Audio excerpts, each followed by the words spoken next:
चलो हम लोग नए टॉपिक पे स्टार्ट करते हैं, नए टॉपिक को विच इज मटेरियल कॉस्टिंग। आप लोग का कॉस्ट शीट हो चुका है, रिकंसिलिएशन हो गया, move on to material costing. चलो सबसे पहले देखते हैं टॉपिक्स टू बी कवर्ड, क्या क्या कवर करेंगे इसमें हम लोग।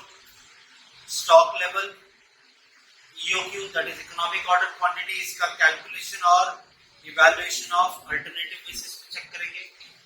इन्वेंट्री वैल्यूएशन, इन्वेंट्री टर्नओवर और स्टॉक लेजर। इसमें से तीन तो मैं आज ही खत्म कर दूंगा, बाकी के हम लोग भी चलते रहेंगे धीरे धीरे लेंथी क्वेश्चन से। अच्छा, अब इसको समझते हैं क्या। देखो मटेरियल कॉस्टिंग मतलब एक एग्जांपल लेते हैं। एक मैन्युफैक्चरिंग कंपनी जो मोबाइल बनाते हैं, तो मोबाइल मैन्युफैक्चरिंग कंपनी क्या करती है, बैटरीज, फिर उसका सर्किट, स्क्रू, मदरबोर्ड, फिर इसके बाद वो स्क्रीन, ये सब स्टॉक में मेंटेन करके रखते हैं। अगर ये मेंटेन करके ना रखें तो ऐसा भी हो सकता है कि किसी दिन अचानक खत्म हो गया कोई एक प्रोडक्ट और आपका मैन्युफैक्चरिंग प्लांट हो गया उस दिन बंद, और अगर एक दिन भी बंद होगा तो अच्छा खासा नुकसान होगा। ये नुकसान से बचने के लिए ये लोग क्या करते हैं, प्रॉपर सही तरीके से स्टॉक को मेंटेन करते हैं। देखो कम मेंटेन हुआ तो आपका प्रोडक्शन रुकेगा, ज्यादा मेंटेन करके रखा तो आपका मटेरियल वेस्ट हो जाएगा, खराब हो सकता है, आपका पैसा ब्लॉक होगा। तो ये सारी चीजें हम लोगों ने मटेरियल के इसमें समझ। जैसे स्टॉक लेवल मतलब कितना लेवल मेंटेन रखना चाहिए, मैक्सिमम कितना मेंटेन करना है, ऑन एवरेज कितना मेंटेन करना है, तो वो सब हम सीखेंगे स्टॉक लेवल में। इकोनॉमिक ऑर्डर क्वांटिटी मैंने अभी बताया ना कि स्टॉक मंगा के रखते हैं, मेंटेन करके रखते हैं, तो एट ए टाइम कितना मंगा के रखें स्टॉक, एक बार में जब भी ऑर्डर करें तो कितना क्वांटिटी ऑर्डर करें, वो सीखना है, फाइंड आउट कैसे करेंगे। इन्वेंट्री वैल्यूएशन, भाई कौन से कॉस्ट पे हम लोग इन्वेंट्री को वैल्यू करेंगे, तो that is your inventory valuation. और store ledger, FIFO method, weighted average method, ये सब आएगा उसमें। हम लोग स्टार्ट करेंगे सबसे पहले स्टॉक लेवल से। स्टॉक लेवल देखो, एक कंपनी है जो प्रोडक्ट बनाती है, उसके लिए उसे रॉ मटेरियल लगता है लिक्विड फॉर्म में, तो वो अपनी मार्किंग करके रखते हैं कि मैक्सिमम कितना स्टॉक मेंटेन करके रखेंगे, ऑन एन एवरेज कितना होना चाहिए, कितना क्वांटिटी हमारे पास है कि हमें नेक्स्ट ऑर्डर तुरंत कर देना चाहिए और इसे वापस भरो ताकि स्टॉक खत्म ना हो, मिनिमम स्टॉक कितना होना चाहिए, डेंजर लेवल कितना है, ये सारे हमें लेवल्स जानने हैं। बहुत सिंपल सिंपल से 3-4 फॉर्मूले हैं, अगर फॉर्मूला याद है तो इसके कोई भी टाइप के क्वेश्चन हम लोग सॉल्व कर सकते हैं। ये आपको आइडिया लग गया what is reorder level, minimum maximum level, average level. एक चीज बता दो बस मुझे, what is reorder level, next order come order. क्या इस लेवल पे मटेरियल भरा हुआ तो मैं ऑर्डर करूंगा, जब ये यूज होता रहेगा यहां तक पहुंच गया तो हमें नेक्स्ट ऑर्डर करना। क्लियर, तो दिस इज रीऑर्डर।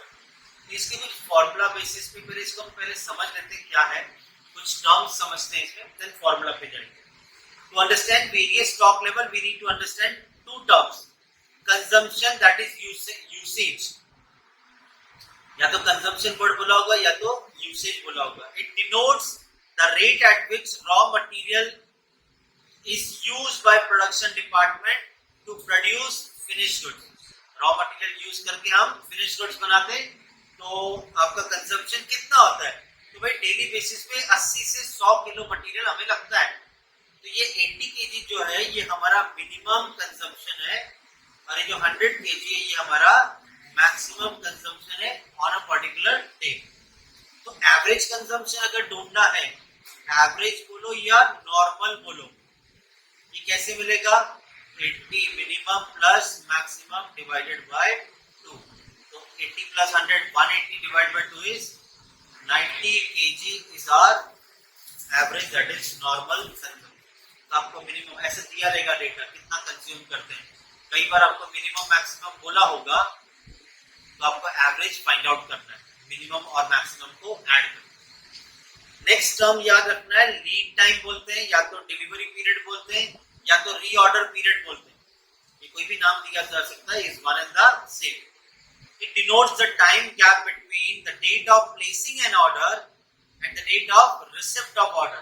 मैं ऑर्डर करता हूँ तो आने में कितना टाइम लगेगा रॉ मटेरियल, मतलब मैन्युफैक्चर कर रहे एक मोबाइल फोन तो उसका जो डिस्प्ले है तो वो मैं स्टॉक में भर के रखता हूँ, तो मैं और जब ऑर्डर करता हूँ तो कितने टाइम में आता है, 4 से 6 डेज, 4 to 6 डेज में वो मटेरियल आ जाता है। मतलब आज अगर मैंने ऑर्डर किया तो कम से कम 4 दिन, मैक्सिमम 6 डेज में मटेरियल आ जाएगा। तो ये हो गया हमारा लीड टाइम। तो लीड टाइम मिनिमम है 4 डेज, मैक्सिमम है 6 डेज। तो एवरेज कैसे मिलेगा, minimum plus maximum divided by 2, ये हो गया 5 डेज। डन। चलो आपको ये मालूम पड़ गया कंजम्पशन क्या है। कंजम्पशन में हमें मिनिमम कंजम्पशन भी चाहिए, मैक्सिमम कंजम्पशन भी चाहिए और नॉर्मल बोलो या एवरेज कंजम्पशन भी चाहिए। लीड टाइम कितना टाइम लगता है ऑर्डर करके मटेरियल आने में, तो मिनिमम टाइम, मैक्सिमम टाइम और एवरेज टाइम भी चाहिए। अब इसी के बेसिस पे हमारे फॉर्मूले क्रिएट होंगे। तो 4 फॉर्मूले आपको 5 है, वैसे 4 आपको याद रखने, वो मैं याद कराऊंगा भी और जैसे मैं समझा दूंगा आपको पूछना शुरू कर दूंगा। तो आपका लुकआउट है कैसे उसे याद रखते हो। चलो सबसे पहले क्वेश्चन बोलेगा रीऑर्डर लेवल फाइंड आउट करके। रीऑर्डर लेवल पता है कितना लेवल मटेरियल हो जाएगा तो हमें तुरंत नेक्स्ट ऑर्डर करना है। तो ये कैसे कैलकुलेट करते हैं, मैक्सिमम कितना कंजम्पशन करते हैं इनटू मैक्सिमम कितने टाइम में मटेरियल आ जाता है। क्लियर, कैसे मिलेगा reorder level, maximum consumption into maximum lead time. याद रहेगा व्हाट इज रीऑर्डर लेवल, याद रहेगा। चारों पूछूंगा एक साथ। हाँ चलो नेक्स्ट, मिनिमम स्टॉक लेवल या सेफ्टी स्टॉक लेवल या बफर स्टॉक या पे स्टॉक, कुछ भी बोल सकते हैं। आपके बीकॉम लेवल पे तो यूजुअली वो लोग मिनिमम स्टॉक लेवल बोलते हैं, बट याद रखो एमसीक्यू में पूछ लिया तो मिनिमम स्टॉक लेवल मतलब कितना मिनिमम मेंटेन करके रखना है एक नॉर्मल सर्कमस्टेंसेस में हमें। तो अगर ये फाइंड आउट करना है कि भाई मिनिमम हमें कितना लेवल मेंटेन करके रखना है, तो अगर ये फाइंड आउट करके देना है तो रीऑर्डर लेवल जो यहाँ पे फाइंड आउट किया है उसमें से माइनस करो क्या, normal consumption into normal lead. यहाँ पे क्या था, मैक्सिमम इनटू मैक्सिमम। यहाँ पे पहले रीऑर्डर लेवल, उसमें से माइनस करो maximum consumption into sorry normal consumption into normal lead time. Clear है। चलो 2 फॉर्मूले हो गए, दोनों आपको याद होंगे। What is reorder level formula और आपका minimum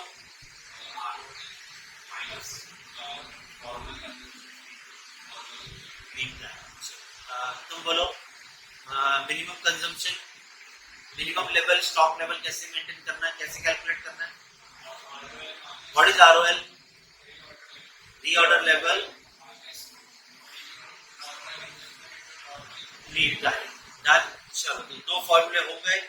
third, maximum stock level, minimum हो गया, maximum stock level again reorder level, इसमें से माइनस करो क्या, minimum consumption into minimum lead time. जो भी वैल्यू आएगी उसमें ROQ रीऑर्डर क्वांटिटी, मैंने बताया था ना कितना क्वांटिटी हमें एक टाइम पे मंगाना है।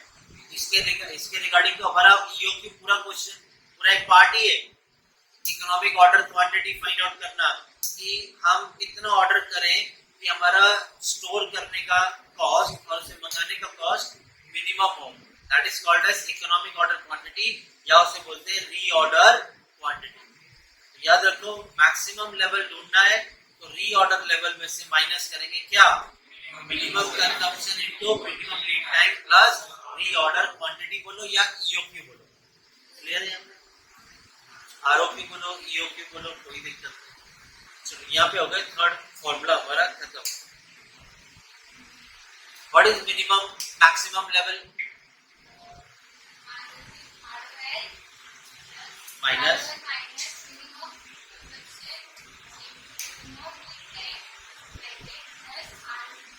Very good. तुम बोलो minimum lead, minimum stock level, minimum और maximum, sorry maximum stock level,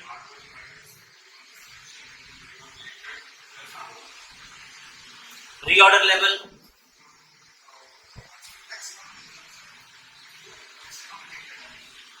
minimum stock level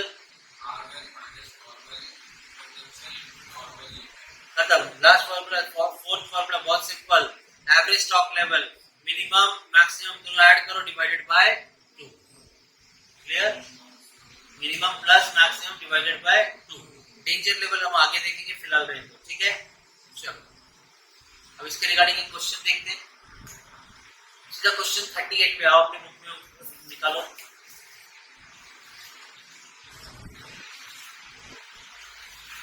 question 38 पे आओ, पेज नंबर क्या है? 44 मिला? चल क्वेश्चन 38 में बोला है, a steel manufacturing company uses steel sheet. अच्छा, स्टील शीट देखा कभी कैसे आते हैं?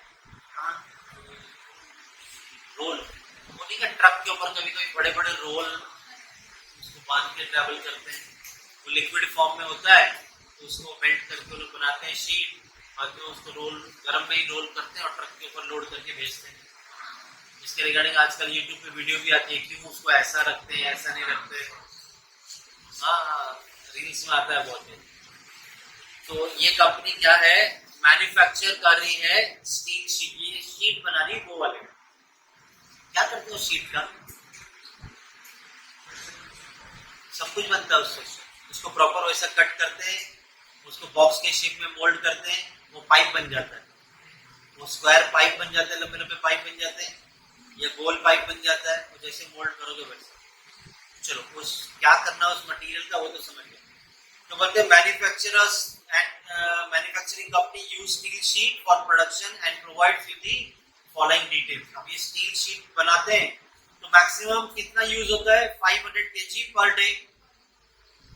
नॉर्मल यूसेज लो भाई, नॉर्मल दे दिया हुआ है, हमें कैलकुलेट करने की जरूरत नहीं। नॉर्मल यूसेज 300 केजी पर डे और मिनिमम यूसेज है 200 केजी पर डे। तो ये तो हो गया हमारा कंजम्पशन। डन।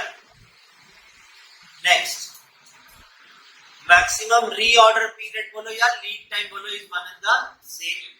मैक्सिमम पीरियड 15 दिन में ऑर्डर करने पे आ जाता है, या तो मिनिमम 5 डेज में आ जाता है। एवरेज इन्होंने कैलकुलेट करके दिया हुआ है 10 डेज। आप लोग भी ऐड करके चेक कर सकते हो। 15 plus 5 divided by 2 comes to 10। तो लो भाई, हमारे पास लीड टाइम भी दे दिया है। रीऑर्डर क्वांटिटी एट ए टाइम कितनी क्वांटिटी ऑर्डर करने चाहिए वो इन्होंने कैलकुलेट करके दिया हुआ है। That is required reorder quantity 3000 KG which is EOQ.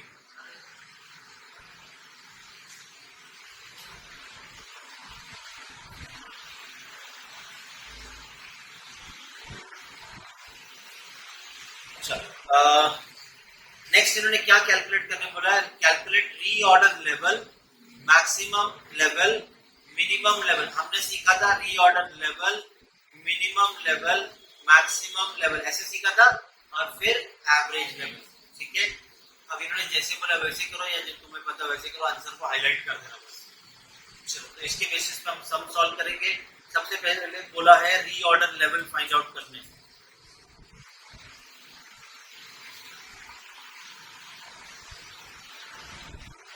तो first is reorder level.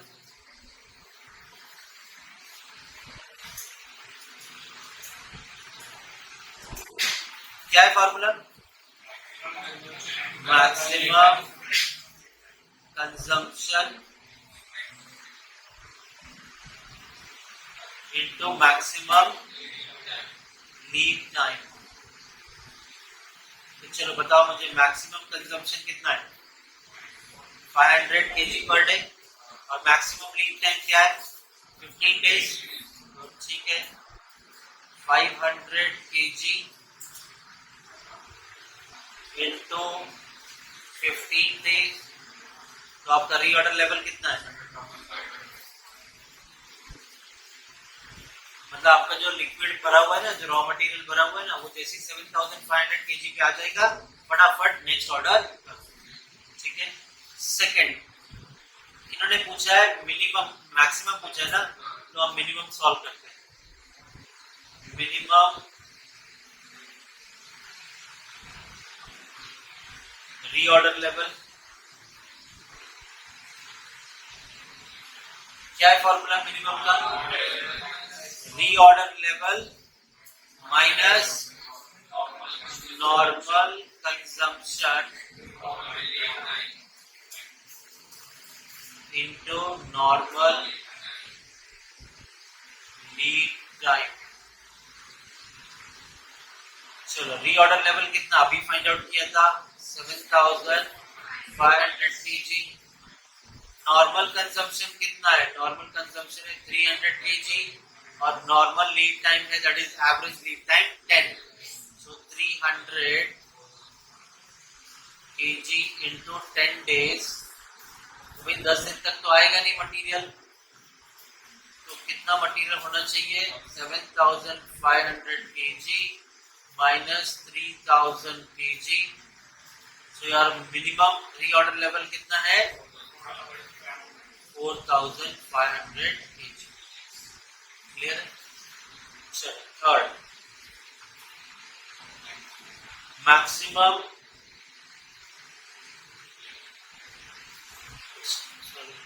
Reorder लिखा स्टॉक लेवल।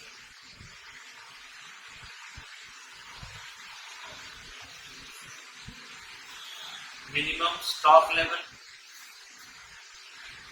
क्या है फॉर्मूला इसका? Reorder level minus minimum consumption into minimum lead time plus ROQ। Done. तो चलो रीऑर्डर लेवल का हमने starting में फाइंड आउट किया है 7500 kg minus minimum consumption 200 kg per day और minimum lead time is 5 days। So 200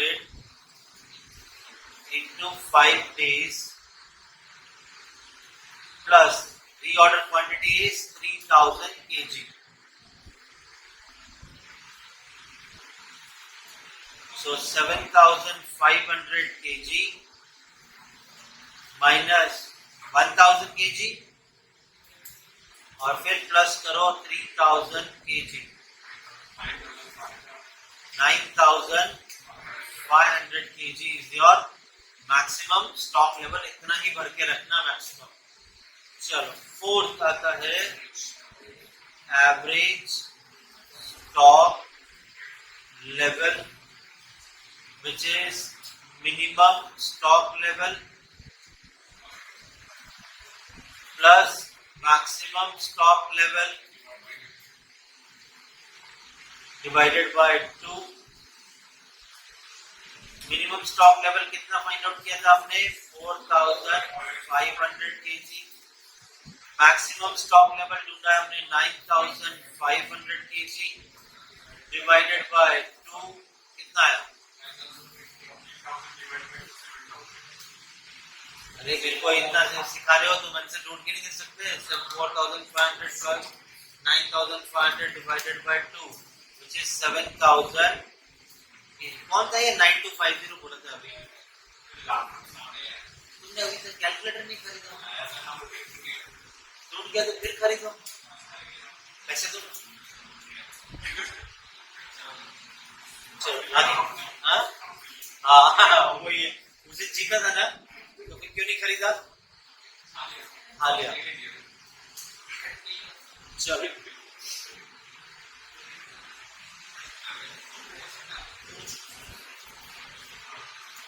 next part पे चलते हैं हम लोग, इन्वेंट्री वैल्यूएशन।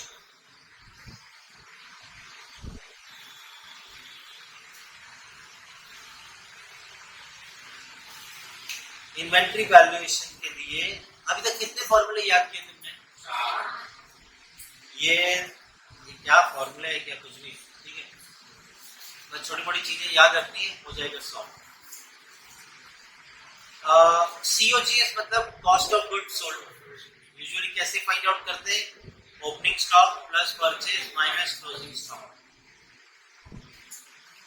याद है कॉस्ट शीट में सीखा है? कब सीखा था? जमाने पहले। चलो opening stock plus purchase minus closing stock करोगे तो आपको COGS, अगर कहीं पे आपको COGS फाइंड आउट करने की जरूरत पड़े तो आप देखना आपके क्वेश्चन में ओपनिंग स्टॉक परचेज और क्लोजिंग स्टॉक की वैल्यू है तो आप उसे कैलकुलेट करके COGS फाइंड आउट कर सकते हैं। एवरेज स्टॉक कैसे ढूंढेंगे? Opening plus closing divided by 2।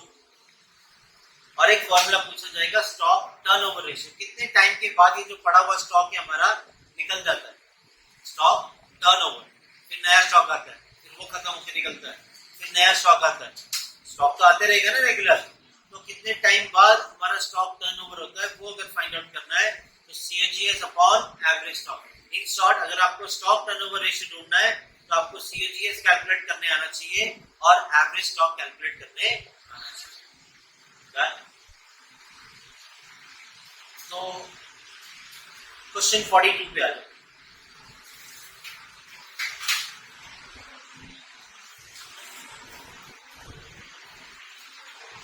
Book नहीं है, दिया था ना लाइन, मैं अपने बुक नहीं दिया, तुम्हारे पास भी नहीं है।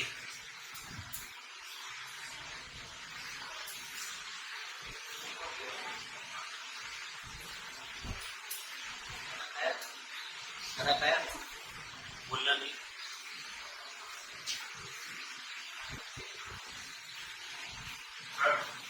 हाँ प्लीज शेयर। अब ना क्या हम लोग तो यहीं पे देख के सीख लेते हैं ना। तुम लोग क्या बातें करते रहते इतना, अच्छा लगता है।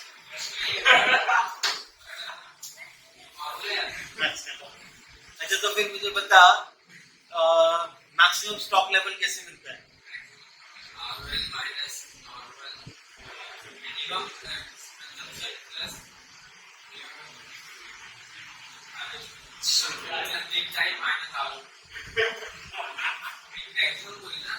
हाँ मैक्सिमम पूछा, बोलो वापस से बोलो।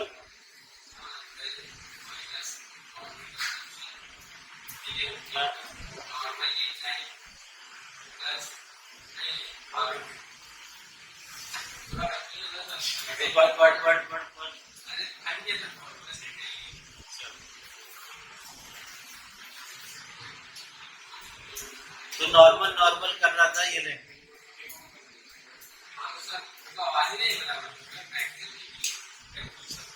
चलो क्वेश्चन 42 देखते हैं। Inventory record of Shrinidhi limited shows the following information. दो टाइप के मटेरियल है, मटेरियल R और मटेरियल S। इन दोनों का ओपनिंग स्टॉक और क्लोजिंग स्टॉक दिया है। ये कैसे मालूम पड़ा ओपनिंग स्टॉक है ये और ये क्लोजिंग स्टॉक है? Date 1 April 22 is your opening और 31 मार्च 23 इज योर क्लोजिंग। लो परचेज भी दे दिया है। You are required to calculate material turnover ratio regarding each of these material. चलो ठीक है, तो material turnover ratio, material turnover ratio का फॉर्मूला क्या है? मटेरियल मतलब स्टॉक और COGS upon average stock.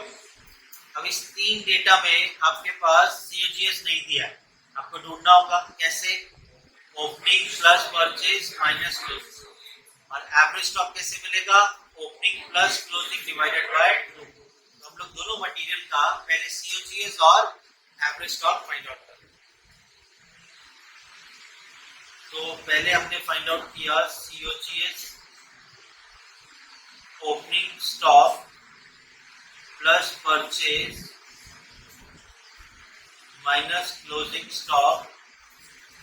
Material है R एंड S, तो R का ओपनिंग स्टॉक कितना है? 1 lakh, purchase 4,50,000 minus 50, 1 lakh plus 4,50,000 minus 50, तो आपका R का COGS आया 5 लाख। S का opening is 2 lakh, purchase is 575, closing is 75, तो ओपनिंग 75 ही है ना? नहीं, 2 lakh,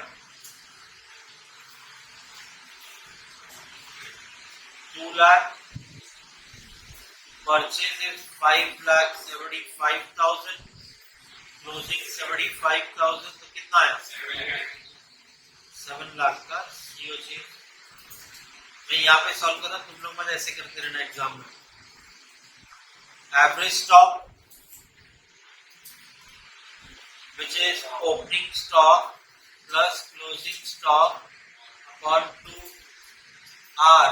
Opening is 1 lakh, closing is 50 divided by 2, कितना आया 75,000। S का opening 2 lakh, closing 75,000 divided by 2, कितना आया 137। हमें पूछा क्या था मटेरियल टर्नओवर रेशियो, तो ए इसे बी नाम दे देते। यहाँ पे बोला 1, जो नंबर दिया वैसे ही नंबर देना। Material turnover ratio which is COGS upon average stock। तो पहले हम R का फाइंड आउट करते हैं। R का COGS कितना है, COGS 5 लाख और एवरेज स्टॉक कितना है 75, तो 5 लाख डिवाइडेड बाय 75,000 कितना आ रहा है 6.67 टाइम्स। जब भी कोई फॉर्मूला टर्नओवर वाला हो तो उसके आगे लिख देना टाइम्स कितने टाइम के बाद टर्नओवर होता है, ठीक है। नेक्स्ट एस का फाइंड आउट करते हैं। ये एस का सीओजीएस इज 7 लाख और एवरेज स्टॉक इज 137,500, तो 7 लाख अपॉन 137,500 कितना है 5 तो ऐसे ही रहते ना 5.09 टाइम्स।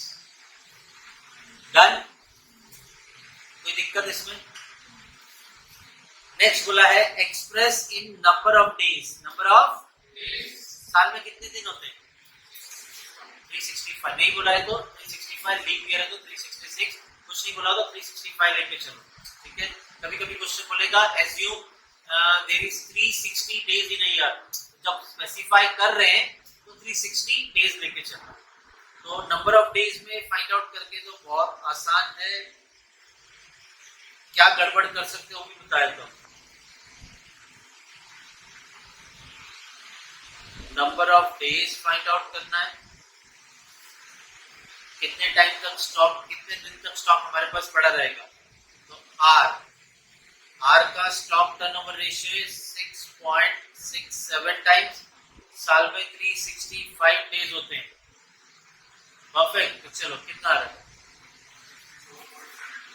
इसे राउंड ऑफ कर दो ना, 365 divided by 6.67 comes to 55 days on an average 55 days.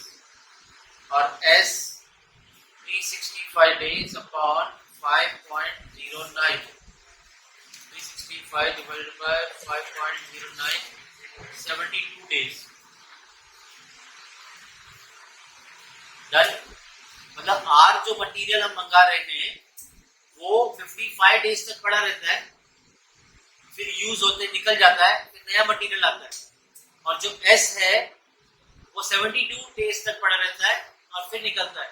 मतलब आर 55 डेज तक मेरा पैसा ब्लॉक करके रखा है मटेरियल में, एस 72 डेज तक मेरा मटेरियल पैसा ब्लॉक करके रखा है मटेरियल में। मटेरियल लाएंगे तो पैसा देना पड़ेगा ना। तो मुझे बताओ अच्छा वाला मटेरियल कौन सा है, जो ज्यादा टाइम हमारे पास पड़ा रहता है, जो कम टाइम हमारे पास पड़ा रहता है। कम टाइम पड़ा है और निकल गया वो अच्छा है, और बेकार कौन है ज्यादा टाइम जो ले रहा है। देखो आगे क्या पूछा इन्होंने, state which of the two material is slow moving material. कौन स्लो मूविंग है, सेकंड वाला नहीं एस वाला। तो material S is slow moving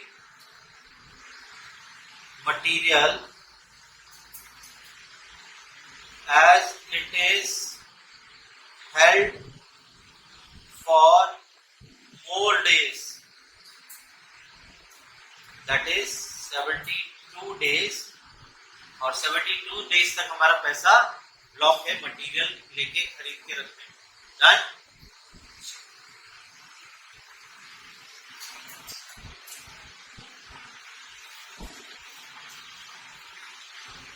ऐसे सब देख के डरना नहीं है, कुछ भी ऐसा यूनिक नहीं आएगा तुम्हारे पास, तुमने सब कुछ सीखा होगा।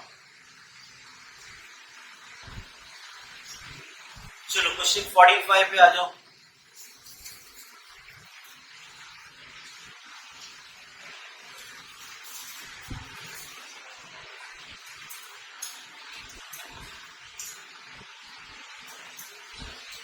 Okay, question 45 बोला the following information is available from the books of MK Limited for the year 2020-21। पिछली बार R और S दिया था, इस बार 2021 दो अलग अलग ईयर का स्टॉक टर्नओवर रेशियो दिया है, ओपनिंग स्टॉक दिया, क्लोजिंग स्टॉक दिया, परचेज नहीं दिया। और वही अगर 2021 का देखें तो ओपनिंग पर क्लोजिंग परचेज दिया है बट स्टॉक टर्नओवर रेशियो नहीं दिया। From the above information find out first purchase find out करके दो, cost of goods sold find out करके दो 2020 का। डन। कोई मुझे बताएगा परचेज कैसे मिल सकता है या COGS कैसे मिल सकता है? बोलो। मतलब COGS को अगर मैं COGS फाइंड आउट करूं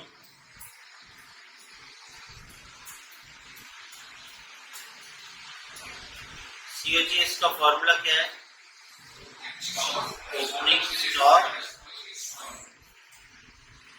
plus purchase minus closing stock, यही है ना। अब जो तुम्हारे पास डेटा है वो फिल तो करो। हमारे पास ओपनिंग स्टॉक है 40, क्लोजिंग स्टॉक है 80। ओपनिंग स्टॉक है 40,000, क्लोजिंग स्टॉक है 80,000।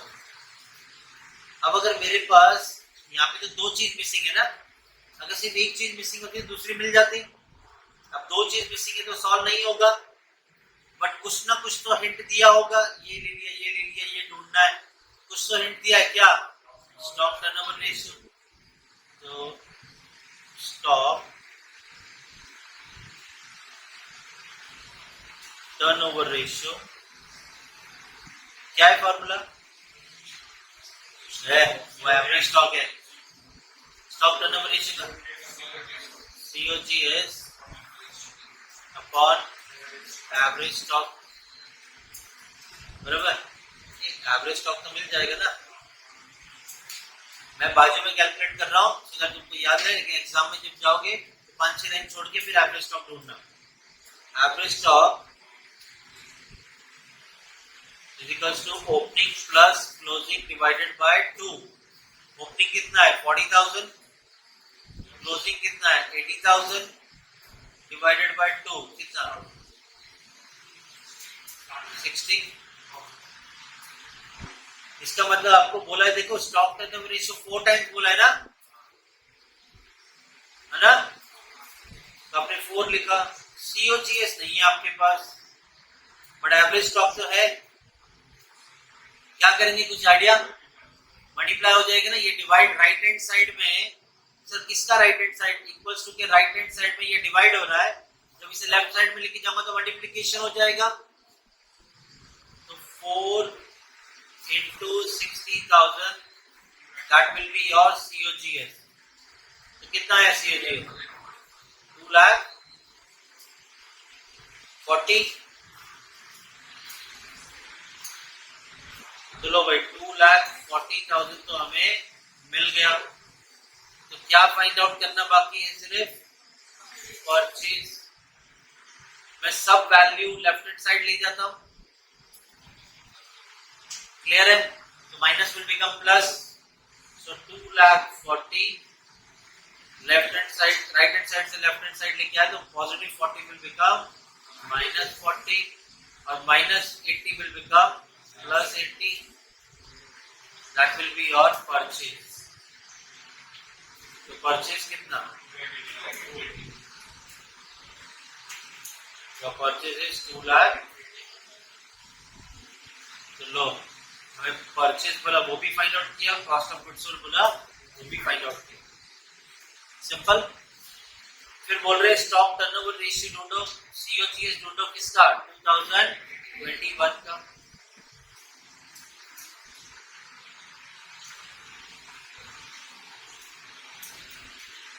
Stock turnover ratio find out करने बोला ना, stock turnover ratio which is COGS upon average stock। COGS तो दिया नहीं है, वो तो हम फाइंड आउट कर लेंगे। Average stock opening plus closing divided by 2 करके फाइंड आउट करेंगे, तो बहुत सिंपल है।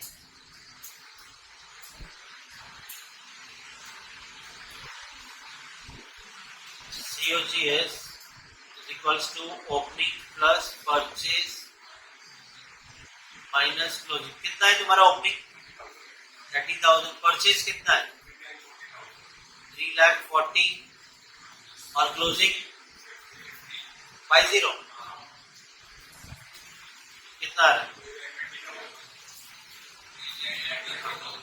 3 लाख। लो आपको COGS तो मिल गया 3,20,000। रही बात एवरेज स्टॉक की, तो एवरेज स्टॉक तो मिलेगा ओपनिंग 30 प्लस क्लोजिंग 50 अपॉन 2, 40,000। चलो 40,000 से डिवाइड करो, 8 टाइम्स, सिंपल। 10-10 मार्क के क्वेश्चन है इतने से। अब तुम ऐसा कोई भी क्वेश्चन उठा लो, सॉल्व कर सकते हो अगर फॉर्मूला याद है, ठीक है। तो अभी भी कुछ भी किसी भी तरह से पूछ सकते हो। इन केस तुम्हें ऐसा कोई क्वेश्चन आया, तुम्हें पता है परचेज पूछा है, सीओजीएस पूछा है, तो सीओजीएस का फॉर्मूला अप्लाई कर दो, छोड़ दो, 5-6 लाइन छोड़ दो। फिर उसके बाद में स्टॉक टर्नओवर रेशियो का फॉर्मूला दिया हुआ है, तो 5-6 लाइन के बाद स्टॉक टर्नओवर रेशियो का फॉर्मूला सॉल्व कर दो। फिर इसे फिल करो, ऑटोमेटिकली तुम्हें पता चल जाएगा तुम्हारे पास एवरेज स्टॉक नहीं है। एवरेज स्टॉक ढूंढ लो 5-6 लाइन छोड़ के, एक भी मिल गया तो बाकी की ऑटोमेटिकली सॉल्व। चलो अब आता है हमारा next part, store laser. EOQ हम सबसे लास्ट में सीखेंगे, इकोनॉमिक ऑर्डर क्वांटिटी। अब स्टोर लेजर के टाइम पे ऐसे मान के चलो, मेरी कंपनी है, मोबाइल फोन बनाती है, तो ऑब्वियसली बात है बल्क में बनाते होंगे ना हम लोग, 10 लाख 20 लाख 5 लाख 2 लाख 4 लाख ऐसे बल्क में हम लोग फोन्स बनाते होंगे। तो उसके लिए रॉ मटेरियल भी भर भर के आता होगा। मैंने तुम में से प्रेम को स्टोर कीपर बना दिया, इसे सैलरी दे रहा हूं मैं 1 लाख रुपए। स्टोर के बाहर एंट्री पे ही तुम बैठे हो। अब जरा ध्यान से समझना इसको, ये बहुत बड़ा स्टोर है और यहाँ पे प्रेम बैठा है। अगर प्रेम इतने से सोचो स्टोर कितना बड़ा होगा। ये इसका एंट्री पॉइंट है, ठीक है, और ये उसका एग्जिट है। मतलब बाहर से ये क्या है, ट्रक है, ट्रक में रॉ मटेरियल आया, यहां से एंट्री लोड होगा। तुम्हारा काम है प्रॉपर डॉक्यूमेंटेशन करना, मटेरियल आ रहा है। अब ये मटेरियल को ना मेंटेन करने के 2 तरीके होते हैं, फीफो वेटेड। लीफो नहीं है हमारा, फीफो और वेटेड आते हैं, ठीक है। फीफो मतलब फर्स्ट इन फर्स्ट आउट, जो पहले मटेरियल आएगा वो बाहर जाएगा प्रोडक्शन में। तो जब फर्स्ट इन फर्स्ट आउट है, तो मैं एग्जांपल बता रहा हूं, जो जैसी मटेरियल आएगा यहां पे रखेगा, यहाँ पे गुड्स रखा है, इससे क्या होगा, जो पहले आया वो पहले जाएगा प्रोडक्शन में। क्लियर है? फीफो आता है लीफो, लीफो लास्ट डे अभी है तो नहीं, लेकिन हम समझ लेते हैं। जब मालूम है लीफो मेथड है तो ये क्या करेगा, मटेरियल यहां से रखना शुरू होगा, जो लास्ट आया है वो प्रोडक्शन में पहले जाएगा। क्लियर है? और फिर आता है वेटेड एवरेज, वो तो एवरेज करके एक रेट फाइंड आउट करना है, वो तो सम सॉल्व करते रहते हैं। आई होप तुम्हें ये क्लियर है स्टोर मटेरियल को कैसे वैल्यू करते हैं। ऐसे छोटे छोटे क्वेश्चंस आएंगे, ठीक है। क्वेश्चन में बोला होगा from the following particular prepare stock record by FIFO and weighted average method. जैसे आपको आ गया तो फटाफट फॉर्मेट बना देना फीफो और वेटेड एवरेज का। आपका एक पेज में हो जाएगा, मेरा पेज अलग है तो मैंने कंटिन्यूएशन यहाँ पे किया। मतलब ये आपका फॉर्मेट है। डेट, रिसिप्ट मतलब मटेरियल आया, स्टोर कीपर हो, ये कौन है? प्रेम। इसके पॉइंट ऑफ व्यू से अपने आप को स्टोर कीपर मान के चलो, तुम्हारे पास मटेरियल आ रहा है तो रिसिप्ट में रिकॉर्ड करोगे। तुम्हारे पास से प्रोडक्शन डिपार्टमेंट में जा रहा है तो तुम इश्यू कर रहे हो, तो मटेरियल जा रहा है तो इश्यू। और बैलेंस बचा कितना आने जाने के बाद, हर ट्रांजैक्शन का कितना बैलेंस बचा है वो फाइंड आउट करके देना है। किसके हिसाब से? FIFO weighted. आखिरी में 31 मार्च के बाद हमारे पास कितना स्टॉक बचा है वो हम लोग को क्लोजिंग स्टॉक कैलकुलेट करके देना। क्लियर है? यहाँ पे बहुत सिंपल है, बस फोकस करो आ जाएगा। ठीक है, आगे पहले दोनों आ गया, आपको स्टॉक लेवल आ गया, इन्वेंट्री वैल्यूएशन आ गया, अब स्टोर लेजर भी आ जाता है। स्टोर लेजर जब बनाना है तो ऐसे लिख दो स्टोर लेजर ऑफ मटेरियल, यहाँ चाहो तो लिख दो बाजू में फीफो मेथड। ठीक है, इस तरह से फॉर्मेट बनाओ। बस देखना एक बार डेट्स को ध्यान से देखना, सब सीरीज वाइज ही है क्या नहीं। 4 तारीख, फिर 17 तारीख, फिर 20, 22, 25, 28, 30, 31 सीरीज में है, क्योंकि हमें प्रॉपर डेट वाइज लिखना है। यहाँ पे डेट ऊपर नीचे रहेगा तो आपको संभालना है। ठीक है, the stock on hand on 1 जनवरी 20, मतलब इससे भी पहले हमारे पास ऑलरेडी कितना स्टॉक पड़ा हुआ था, 50 यूनिट 25 रुपीज पर यूनिट के हिसाब से। ये तो ऑलरेडी था हमारे पास, तो जो ओपनिंग स्टॉक है ये पहले रिकॉर्ड करेंगे। तो देखो कैसे सॉल्व होगा। 1 जनवरी को 1 जनवरी 20 हमारे पास कितना क्वांटिटी पहले से है, 50 25 रुपीज के हिसाब से। तो 50 into 25 comes to 1250। ना मैंने इसे रिसिप्ट में लिखा, ना मैंने इसे इश्यू में लिखा, इसे डायरेक्टली कहां पे लिख दिया, बैलेंस। क्लियर? आगे बढ़ते हैं। 4 जनवरी को क्या हुआ, परचेज। हमने रॉ मटेरियल परचेज किया तो रिसिप्ट हुआ कि इश्यू हुआ? रिसिप्ट हुआ। इसकी रिकॉर्डिंग कहां पे होगी, रिसिप्ट में। कितने यूनिट्स, 40 यूनिट्स 30 के रेट पे आया। ये मटेरियल का प्राइस अप डाउन होता रहता है तो चेंजेस आएंगे। तो 4 जनवरी को मटेरियल आया, मतलब रिसिप्ट 40 केजी 30 के हिसाब से। तो आपके बैलेंस कितना होगा, फीफो मेथड है ना, तो अलग अलग दिखाओ। पहले से 50 यूनिट पड़े थे 25 रुपए वाले, और मटेरियल आ गया 40 यूनिट 30 वाला, तो 1250 और 1200 डन। अगला ट्रांजैक्शन, बैलेंस मेंटेन करना है, अलग अलग ही दिखाना है क्योंकि अलग अलग रेट है। 17 जनवरी को और परचेज किया 60 यूनिट 28 में। 17 जनवरी 20 कितना यूनिट खरीदा है, क्या रेट से, 60 to 28 1680। तो हमारे पास कितना बैलेंस है, तो भाई बैलेंस तो ये तो पहले से ही पड़ा है ना,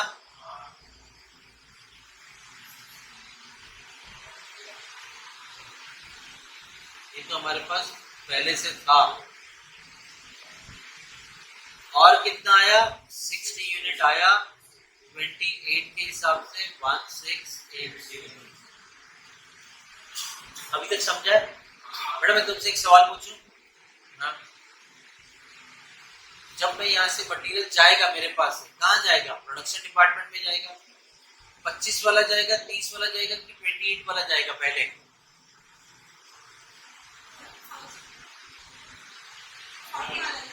गलत, पहले 25 वाला जाएगा। क्यों? फर्स्ट इन यही सबसे पहले आया ना, क्योंकि जब आउट होगा तो पहले ये आउट होगा। अगर 50 यूनिट में प्रोडक्शन में इश्यू कर रहा हूं तो यहाँ से, अगर मैं 60 यूनिट प्रोडक्शन में भेज रहा हूं तो 50 यहाँ से और 10 यहाँ से। अगर मैं 100 यूनिट्स इश्यू कर रहा हूं तो 50 यहाँ से, 40 यहाँ से, 10 यहाँ से, इस तरह से इश्यू होगा। Because this is FIFO method. First दिन जो आएगा वो पहले प्रोडक्शन में जाएगा। चलो आगे बढ़ते हैं। 20 जनवरी को सेल किया है, मतलब इश्यू किया है। सेल किया है मतलब इश्यू किया। क्लियर? अब इसका रेट हमें कोई लेना देना नहीं, इसके रेट से हमें कोई लेना। ये हम लोग फाइनेंस में रिकॉर्ड करते हैं रेट, प्रॉफिट एंड लॉस ढूंढने के लिए। अगर हमें क्वेश्चन में प्रॉफिट एंड लॉस पूछा जाए तो ये रेट तब काम आएगा, अभी फिलहाल काम नहीं आएगा। तो चलो, सेल किया है 50 यूनिट्स। कौन सी तारीख है? 20 जनवरी। 20th जनवरी 50 यूनिट। हाँ भाई, मेरे पास पूरा 50 का लॉट पड़ा है ना, तो वो दे देता हूं मैं। 50 यूनिट इश्यू किया है 25 रुपीज वाला, विच इज 1250। कितने लॉट्स बच गए हमारे पास? 40 और 60, 30 और 28 के रेट का था।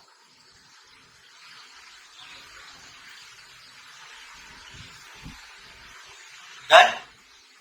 कोई दिक्कत है समझने में? चलो आगे देखते हैं क्या हुआ। 20 तारीख के बाद 22 तारीख को और परचेज किया तो और मटेरियल हो गया। 80 यूनिट्स खरीदा 29 में। 22nd 80 यूनिट्स खरीदा ना, क्या रेट में? 29। कितना होता है?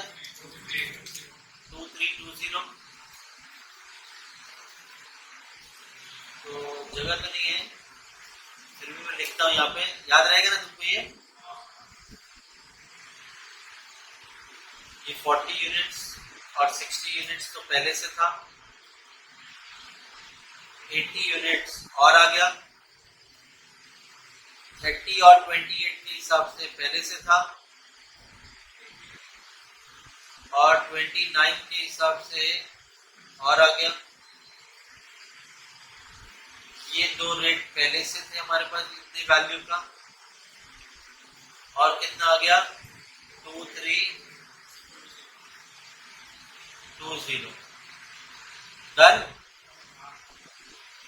अब 22nd के बाद क्या हुआ? 25th को हमने क्या किया? सेल। सिर्फ 80 यूनिट्स, याद रखना, रेट से कोई लेना देना नहीं। तो चलो 25th ऑफ जनवरी कितना यूनिट इश्यू कर रहे हैं? 80। तो 80 है तो 40 यहां से ले लेंगे, 40 यहां से ले लेंगे। फर्स्ट इन फर्स्ट आउट, 40 और 40 टोटल 80 यूनिट्स। 30 के रेट से और 28 के रेट से, ये तो आ गया 1200, और ये 40 into 28 बच गया 11, अमाउंट हो गया 1120। अच्छा, अब मुझे फटाफट बताओ कितने लॉट्स बच गए? पहला लॉट बचा है कि कुछ? सेकंड वाला? हाँ, थोड़ा सा बचा है। 60 में से कितना गया? 40 ना। आपके अभी भी कितना बचा है? 20। ये तो पूरा बचा है, तो ये 28 के हिसाब से बच गया। तो 20 into 28 by 60, हमारे पास दो लॉट बच गए।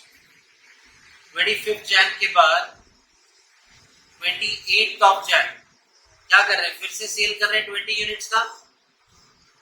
28 जैन को कितने यूनिट्स? 20 ना।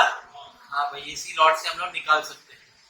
तो 20 यूनिट्स 28 के हिसाब से by 60, कितने लॉट बचे? एक ही बचा है। 80 यूनिट्स 29 के हिसाब से 2320। चलो 28 के बाद आ गया 30th ऑफ जैन। आप परचेज कर रहे हो 100 यूनिट 26 में, 30th of Jain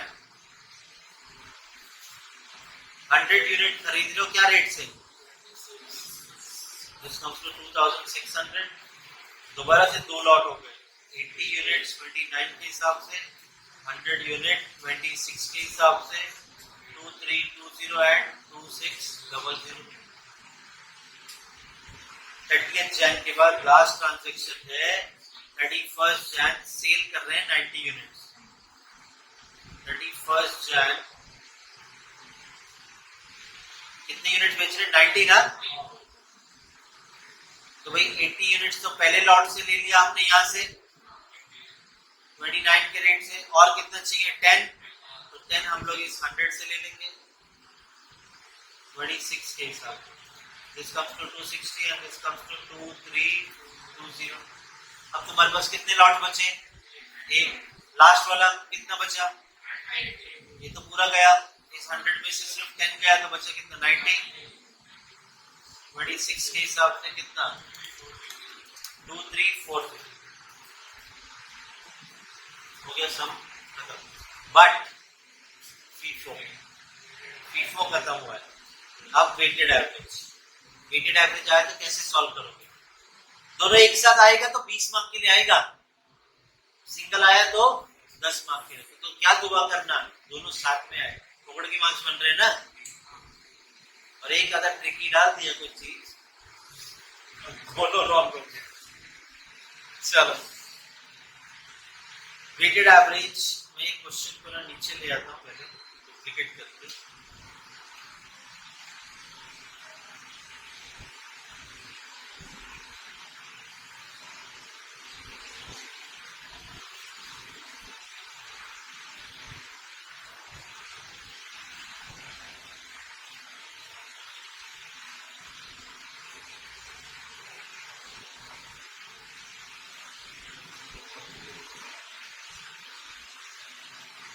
weighted average और कम जगह लेगा, फीफो थोड़ी ज्यादा जगह लेकर सॉल्व करने का। वेटेड एवरेज तो बड़ा सिंपल है।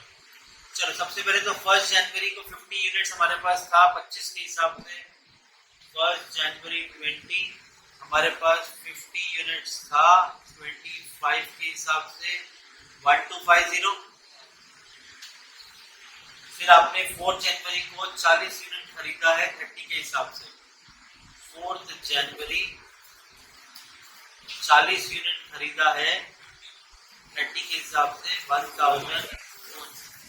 अब बड़ा सिंपल है, यूनिट ऐड करके लिखो, अमाउंट ऐड करके लिखो। क्लियर है?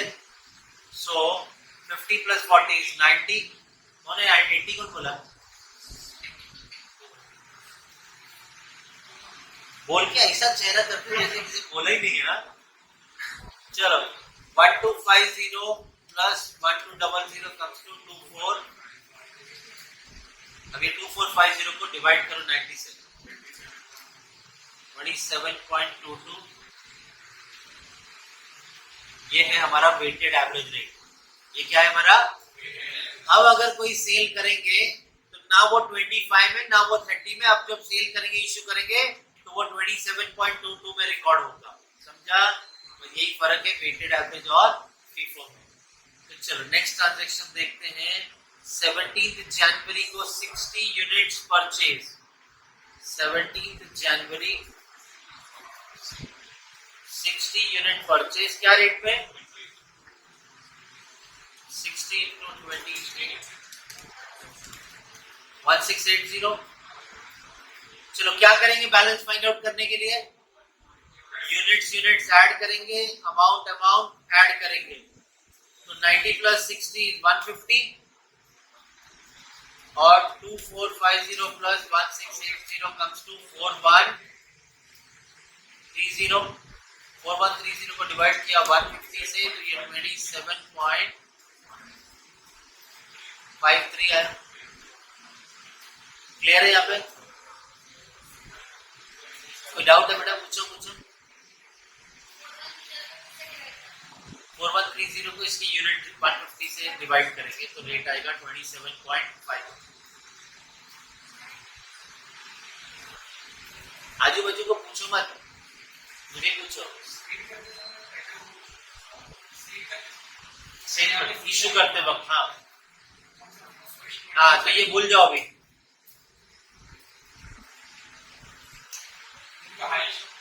नहीं, जो लेटेस्ट होगा, अब ये रेट से इशू होगा। हाँ, फिर अगला बदल जाएगा तो और ये नहीं आएगा। अब ये हो गया ना रेट, वेटेड एवरेज खरीदने का, तो अब ये रेट को कंसिडर करेंगे, ठीक है। चलो 17 जैन के बाद अब सेल करेंगे 50 यूनिट्स 20 जैन को। 20th जैन सेल करेंगे 50 यूनिट्स, क्या रेट से? 27.53। So 50 into 27.53 comes to, round of कर दो, 1377। डन? ये समझा कि नहीं समझा? बोलो, पूछो पूछो। कॉपी से बोलो। डिवाइड 4130 डिवाइड 150, ये रेट आएगा। करो।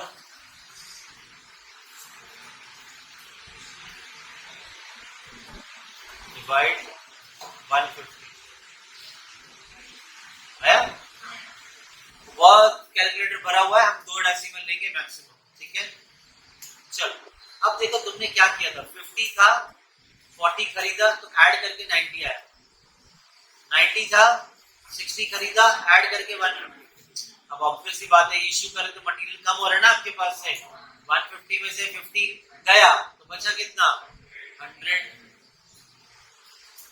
और 4130 में से माइनस किया 1377। करो, 4130 माइनस 1377, दिस कम्स टू 2753। अब इस 2753 को डिवाइड करो 100 से, तो आया 27.5। डन। चलो 20 जैन के बाद 22nd को परचेज किया है 80 यूनिट्स 29 में। 22nd को कितने यूनिट्स परचेज किया है? क्या रेट से? 80 into 29 comes to 23। चलो बैलेंस कैसे मिलेगा? 100 था, 80 और खरीदा तो कितना हो गया? 180। 2753 प्लस 2320 5073। इसे डिवाइड करो 180 से, 28.18, बेटा 2 डेसिमल। आगे नए नए नंबर लिखते मजा आता है, तो ठीक है, यहां तक क्लियर। 22 तारीख के बाद 25 तारीख को सील किया है 80 यूनिट्स। 25th ऑफ जैन कितने यूनिट सेल किए? 80। क्या रेट से? 28.18। सो 80 into 28.18, 2254। Done.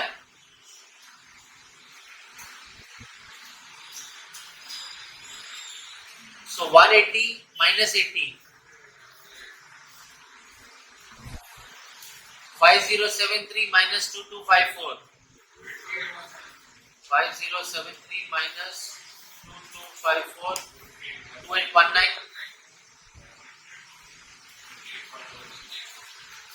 This comes to 28.19.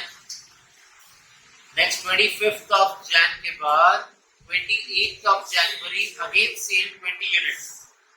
So 28 of Jan कितने यूनिट सेल किए? 20 यूनिट। क्या रेट? सेम 28 पॉइंट, अब 19 आ रहा है तो 19, so 20 into 28.19 comes to 564।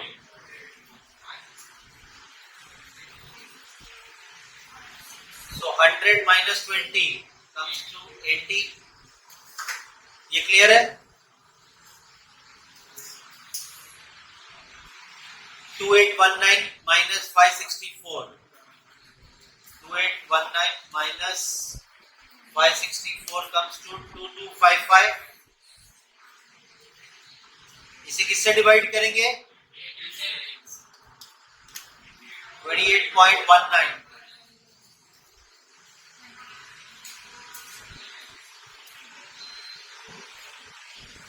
Clear? 28. Next is 30th of January. Again purchase किया 100 unit 26 में.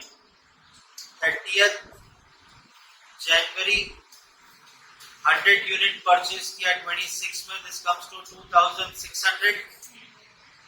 80 unit पहले से था, 100 और purchase किया. This comes to 180. 2255 plus 2600. 2255 plus 2600. 4855. So 4855 divided by 180 comes to 26.97. And last transaction, 31st of Jan, seal किया 90 units. So 31st of Jan, seal किया है 90 units. So that is issue किया 90 units at the rate of 26.97. So 26.97 into 90, 2427. And finally 180 में से 90 गया तो बच गया कितना आपके पास? 90 और 4855 minus 2427, तो ये बच गया 2428 divided by 90, 26.98. Fraction of decimal में कुछ भी हल्का फुल्का ऊपर नीचे कुछ टेंशन लेना नहीं है, उतना चलता है. ठीक है, तो देखो यहाँ पर आपका यहाँ पे वेटेड एवरेज के हिसाब से 90 यूनिट्स 2428, यहाँ पे 90 यूनिट्स 2340. अलग रेट से वैल्यूएशन होता है, तो FIFO और वेटेड में ये चेंजेस आता है. कोई कंपनी FIFO मेथड फॉलो करते हैं, कोई company weighted average method follow करते हैं. हमें दोनों आता है सॉल्व. क्लियर?